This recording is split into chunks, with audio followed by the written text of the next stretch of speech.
Okay, now we're getting into like yeah, let's the horrific price of This is creativity. art. The horrific price of creativity. I am someone creative, so I'm actually into this stuff.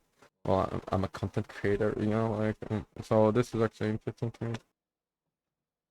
Well, let's check it out. This is art. But so is this.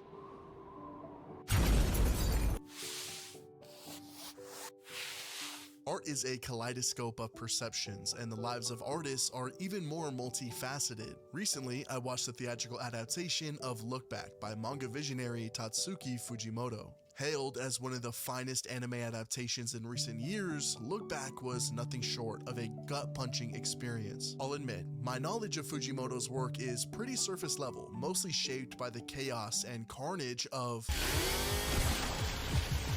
so stepping into the theater expecting something similar, only to be met with my initial reaction was, wait, someone cooked here. Look Back is brimming with themes, but at its core, it's a poignant exploration of the struggles that artists face on their journeys. Like other films such as Whiplash or Black Swan, it pulls back the curtain on the creative process and poses a haunting question. What if your greatest art is hiding behind your greatest fears? My name is Ellie, and this is how fears make masterpieces. Fujino and Kiyomoto are both artists, but their journeys could not be more different. We are first introduced to Fujino, the star of her school's weekly manga in the paper. Fujino is used to praise. This artwork is sick. She is intelligent, athletic, but most of all, she's an artist. She is seen with a sense of unmatched poise as she's praised by her fellow students. However, her confidence is put to the test as she's asked to relieve a set of her panels to Kiyomoto, a reclusive student whose social anxiety prevents her from attending class. She accepts. This gesture of goodwill is backhanded, as Fujino assumes that her art will undoubtedly outshine Kiyomoto's. When the issue is published, Fujino's world collapses. Kiyomoto's art is leagues ahead. It's refined and mature. For the first time, Fujino is faced with the painful realization that she's not as exceptional as she thought. Seeing them next to each other, Fujino's strip looks kind of mid. This As an artist, there is like so I write music, okay? I write music and other than that, no, that's pretty much it. I write music. I do other things, but like musician is my most artistic thing, right? When this happens, and like the advice is actually to never compare your arts to other arts, but to try to be inspired by them. But it happened to me where it's like, God damn, you just did progress, you feel good about yourself, and then you fucking stumble upon like someone just like doing it like, and it looks so easy to them, and you just want to give up. And it's soul shattering, to be honest, at times. But then you learn to get used to it, and you learn to just like go on with your own path, you know, like.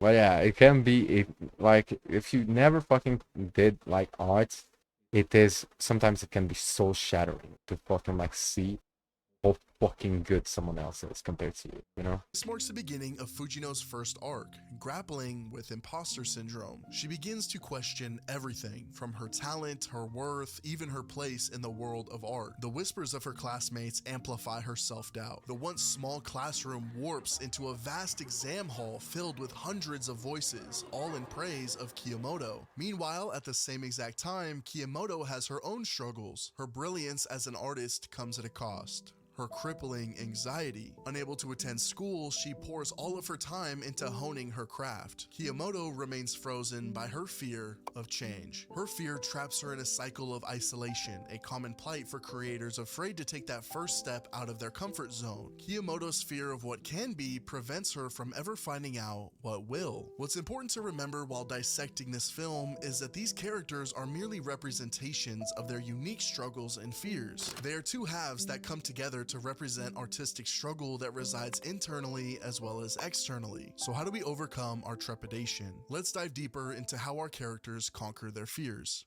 Fujino and Kiyomoto's relationship evolves throughout the film, showing how they overcome their fears together. Fujino wrestles with her fear of inadequacy and feeling outclassed by others, while Kiyomoto struggles with the fear of change. Fujino's struggles begin just 10 minutes into the film. After Kiyomoto's first entry into the school paper, Fujino's fears take a form that we've seen before: total obsession. Seasons come and go as she relentlessly works to surpass her one-sided rival, but her pursuit of perfection spirals into isolation and frustration. This unrelenting descent into obsession mirrors the journey of Andrew in Damien Chazelle's Whiplash. Both characters cut themselves off from anything unrelated to their goals, sacrificing relationships. This is why I don't think that we should be together.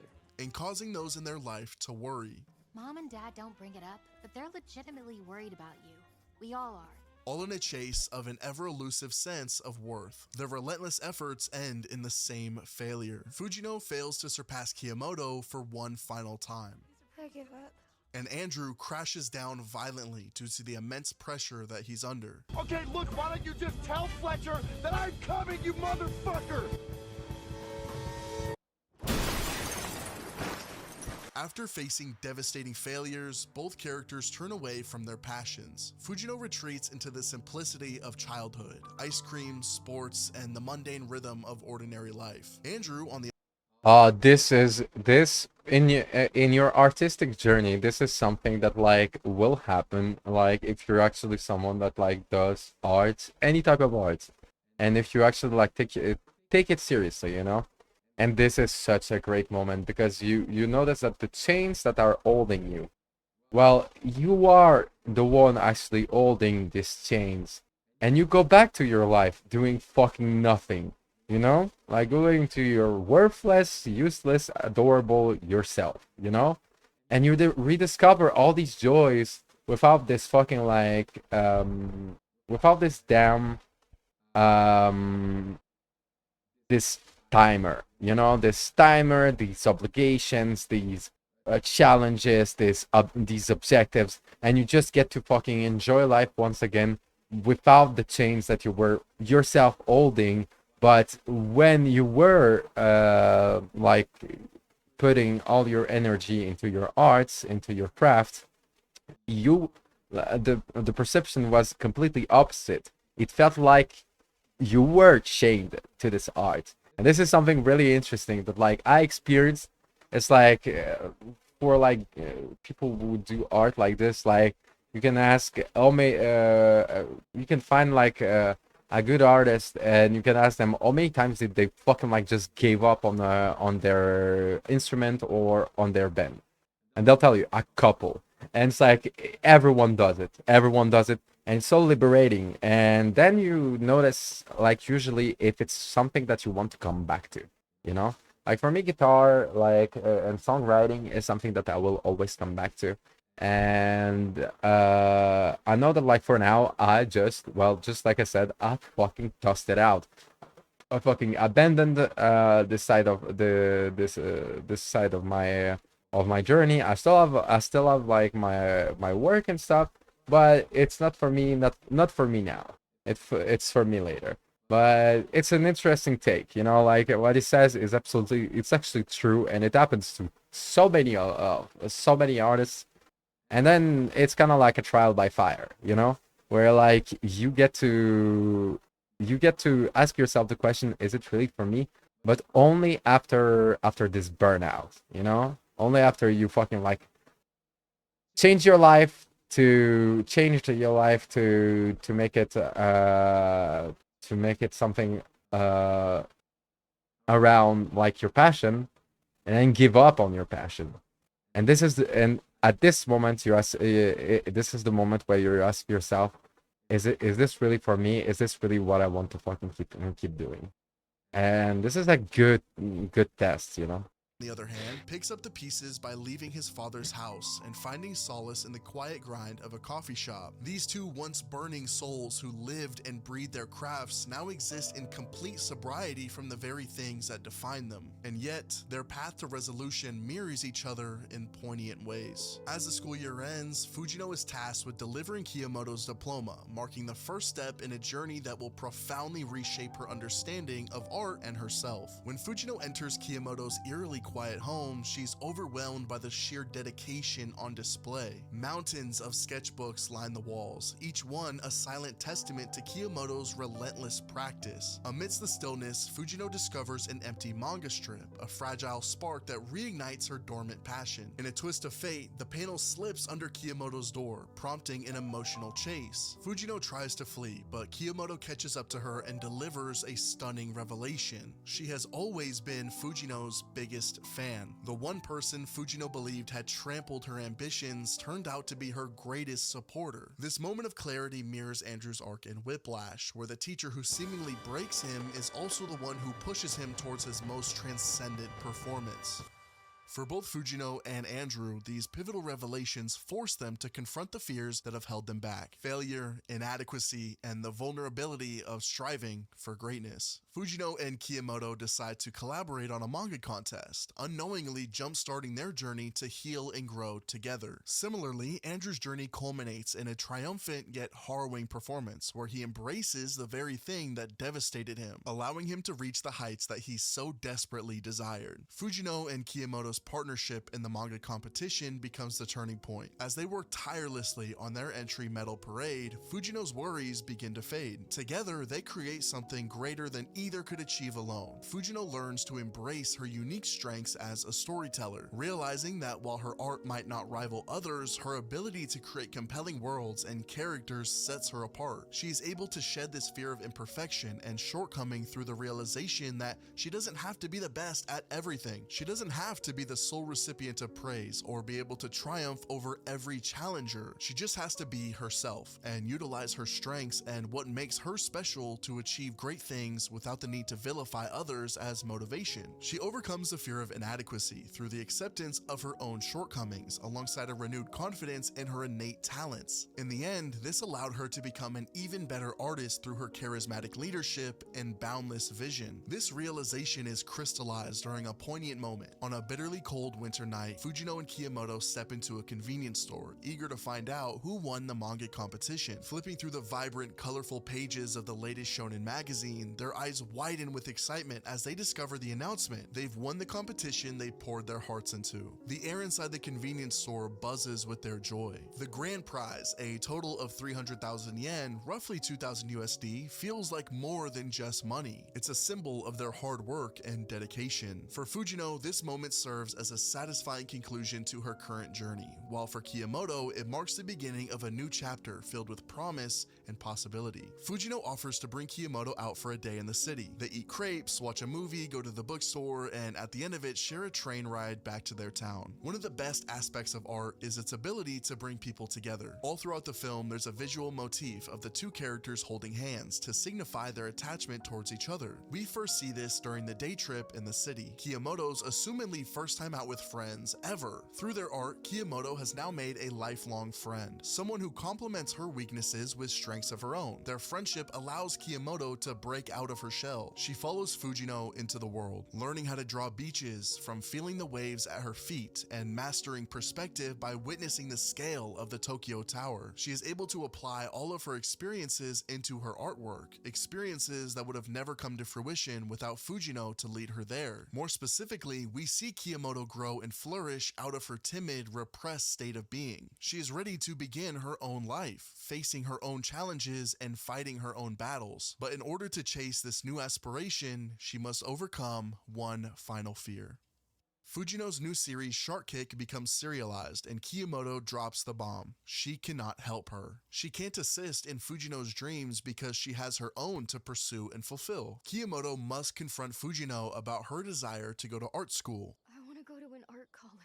Which means an unfathomable amount of human interaction, trials and tribulations, and the inability to revert back to her old ways. Fujino erupts, spewing acidic speech at her, trampling on her aspirations, becoming the very antagonist that attempted to sway her when she was a child. Through it all, Kiyomoto holds firm, cementing the change that she has gone through. She is no longer stunted by fear. I just want to be a better artist. This relationship dynamic is eerily reminiscent of Nina and her mother in Darren Aronofsky's Black Swan. This film is about Nina, a dancer who is given the lead role in the Broadway show Swan Lake. Nina is unable to master this role due to her timidness and inability to let go. This final conversation between Fujino and Kiyomoto resembles the strained relationship between Nina and her own mother. Nina's mother, a failed artist, keeps her in a constant state of adolescence. She fills her room with childlike arrangements and has almost complete control of her autonomy and identity. Nina finally escapes from her mother's vice grip around her life, thus enabling her to fully let go and transcend into the Black Swan. Although Fujino and Kiyomoto's relationship is nowhere near as abusive and traumatic as that of Nina and her own mother, both Nina and Kiyomoto must break free from the invisible chains of those who desire to control them. Yeah, but sometimes it can be as violent to have certain conversations or having certain conflicts with someone, even if it's not like something that like is there is if it happens only like a couple times, you know. Sometimes just a couple conversations just like fucking break your heart and fucking change you forever, because it comes from a place, because like compared to in this example, the two characters in Black Swan, they are not friends, they are not like lovers, they are not like they are acquaintances, they are family, right? But like when it comes from a place of love, you know, when it's your friend that fucking tells you that, like he explains in this situation, it can be so much more heartbreaking and so much more painful, you know? Do you remember the hand-holding motif? Well, prior to this conversation, we see Kiyomoto's grip finally and fully release from that of Fujino, signifying her detachment from Fujino's lead, but also from her fears that have held her back for so long. Fujino downplays this revelation, claiming that she can simply hire assistants in order to replace Kiyomoto, the same way Nina's mother begins to stonewall her after finally breaking her chains. Why didn't you wake me up? I'm moving out. This reaction from Fujino is really surprising. The volatility that she expresses is not a result of animosity or abusive control, but rather a verbal manifestation of Fujino's fears bubbling back up to the surface. Kiyomoto is the sole reason why she started art again. She has been foundational to her own success, and without her, then who knows where she would have been. Fujino in that moment begins to spiral. She bargains with Kiyomoto to maintain the status quo. Kiyomoto holds firm, unwavering against Fujino's barrage of deterrence. She enrolls into art school and begins her studies to become a better artist. For Kiyomoto, she has finally overcome her fears. Fujino begins the serialization for her manga Shark Kick. The claims that she can replace Kiyomoto are easily dismissed. I don't think it's working out. Can we pivot to anyone else? I definitely need more assistance. Despite being more than 10 volumes deep into her manga, she still struggles to find worthy assistants that can fill the crater of Kiyomoto's absence. The two characters seemingly have everything that they could have wished for, but all good things must come to an end. As Fujino tirelessly slaves over her drawing tablet, her work is interrupted by breaking news on TV. Reports of an axe-wielding maniac at Kiyomoto's school wring Fujino to her core. As she calls Kiyomoto's phone that returns nothing but an endless ring, she clings to any semblance of hope. It proves to be in vain as she begins to receive an incoming call from her mother, confirming that Kiyomoto was slain during the attack. Fujino struggles with the loss of her best friend. After the funeral, Fujino returns to Kiyomoto's home. Sketchbooks and art supplies still littered all throughout the house. As she continues towards her old room, she finds the original manga strip that served as the catalyst for their introduction. She completely breaks down. She's reminded of her influence on Kiyomoto's life and begins to feel guilt for what happened. She goes on to say, Kiyomoto is dead. And it's all because of me. As jarring as this scene is, I could not disagree more. It's not that without Fujino, Kiyomoto wouldn't have died, but rather without Fujino's influence, Kiyomoto would have never truly lived. As she struggles with grief, she finds a 4-panel manga strip. This is actually so beautiful and true. And some people actually help other people this way, you know? And usually they're too innocent to notice how much whole life changing they were to the shy boy or the shy girl that never fucking that never well in this video it's even like the example is even better with this video. Like there are like some people around that helps the shy boy, the insecure girl, you know, to step outside, to go outside, discover the world, you know. And they never notice how much they fucking like saved the life of this person, you know. And they will never know because they're so innocent, because they're just nice people, you know. Strip, drawn by Kiyomoto at some point. The panels tell a story eerily reminiscent of the events that transpired. Fujino storms into Kiyomoto's room and sees volumes of Shark Kick in abundance, posters on the wall, and an empty Shonen Jump survey that will never be filled.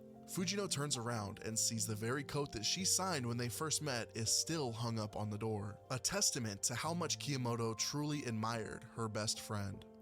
The story ends on a somber question. Why do you draw? Following the loss of Kiyomoto, Fujino now must ask herself that question once again, and finally overcome the fear that has followed her for so long. At first, Fujino is consumed by a fierce drive to compete with Kiyomoto, a rival whose art feels leagues ahead of her own. Everything changes after Kiyomoto's tragic death. In revisiting their shared past, Fujino begins to see their connection in a new light. She realizes how deeply Kiyomoto's artistry and encouragement had shaped her own creative journey. This realization shifts something within her. The insecurities that once festered inside dissipate. Her fear of inadequacy transforms into somber determination. She returns to work, taping Kiyomoto's panels to the window to serve as an unending sense of purpose. Now having a new answer to the question, why do you draw? Look Back and other stories in the same vein all share one lesson. Beyond your fears lies the art that will define you, waiting patiently for your courage. Like Fujino, Kiyomoto, Andrew, or Nina, you have the ability to overcome the hurdles that hold you back. You have the ability to become a great artist, chef, musician, entertainer, communicator, teacher, and everything in between. All that awaits is for you to take the first step. Keep your head held high, and most importantly, don't look back. Thank you so much for sticking around to the end. This was a great video. I really liked it. I just need to check one thing because he said it, but he didn't said it exactly clearly.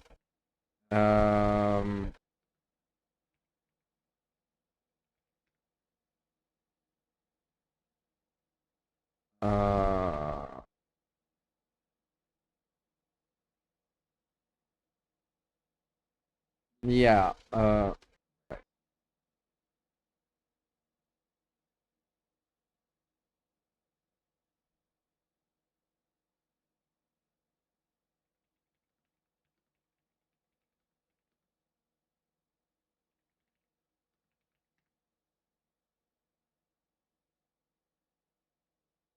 Yeah, so Look Back is actually produced by like the mangaka of Look Back is actually the dude that did Chainsaw Man.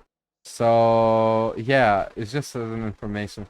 But this is a great story. I think I will have watched it. I get sometimes some I yeah no I think I will have I will finish this one. But yeah, this is a great way to talk about art, and I think that like the maybe the content creator, but also the artist, like they both talk about talk about something that is true and that is really like dear to me. The difficulty of like actually proving something to yourself while you think that you are trying to prove something to the world. I'll stay at that. I think it's beautiful enough. All right.